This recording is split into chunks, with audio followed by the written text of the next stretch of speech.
questions and tried to find the areas where I think he could improve. The two I came up with were his catch and shoot three-pointers and his decision making.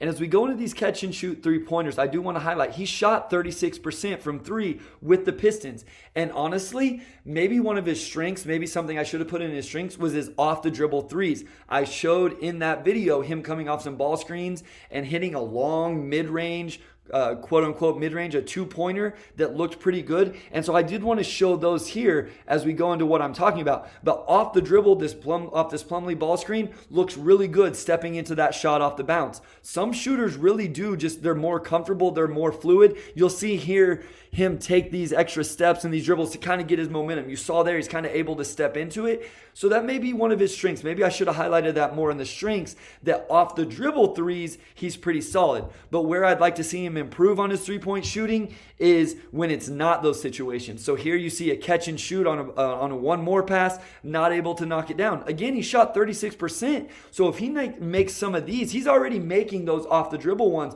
If he can make ones like the last clip, in this clip here where nobody really closes out to him, there you see he didn't really see comfortable. He didn't really have those rhythm steps and rhythm dribbles to knock it down.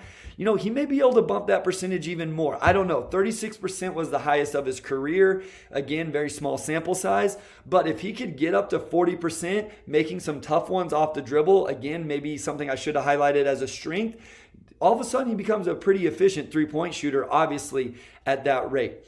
Something he could improve on going into next year. The other thing, this would be the biggest one for me. If we do bring Dennis Smith Jr. back, I think his decision making would be the biggest thing I would like to see him improve. So here, I know I just talked about his off the dribble threes, okay, on the move, but here, this one's off the catch. So a catch and shoot one, okay, and he's just not able to knock it down. I think that's where I would like to see him.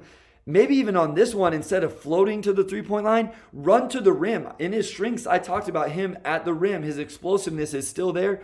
Go to the rim and get a bucket here. Don't float to the three-point line and take that catch and shoot three. Again, here in transition, I talked about off the dribble. Here it's off the dribble. I like it. He's kind of able to step into it a little bit like he likes to do, but isn't able to knock it down. Again, I don't think that's his game.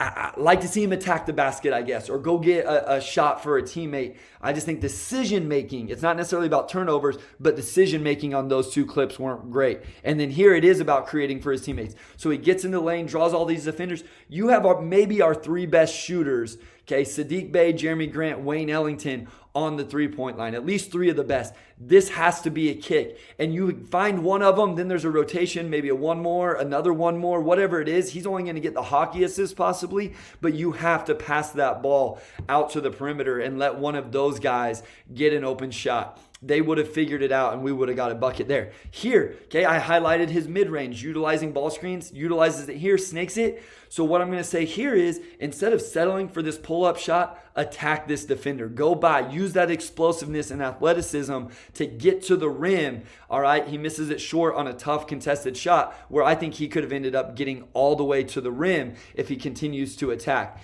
And then just one final thing. There were a few clips of this, again, in a small sample size, where he just tries to body guys. And I do like how he uses his body at times to get shots, but you can't just bully guys over, get offensive fouls. So in conclusion, from a very small sample size, those catch and shoot three-pointers, I think that's where he has to improve. How can he find rhythm in those shots? Not necessarily off the bounce one, where he's already shooting them pretty well and looks more comfortable. And then decision-making, not just about turnovers, but what shots do I take? Get to the rim in transition. Kick it whenever I get into the lane and draw and help defenders. I really think he could really improve his game if he just does those two things.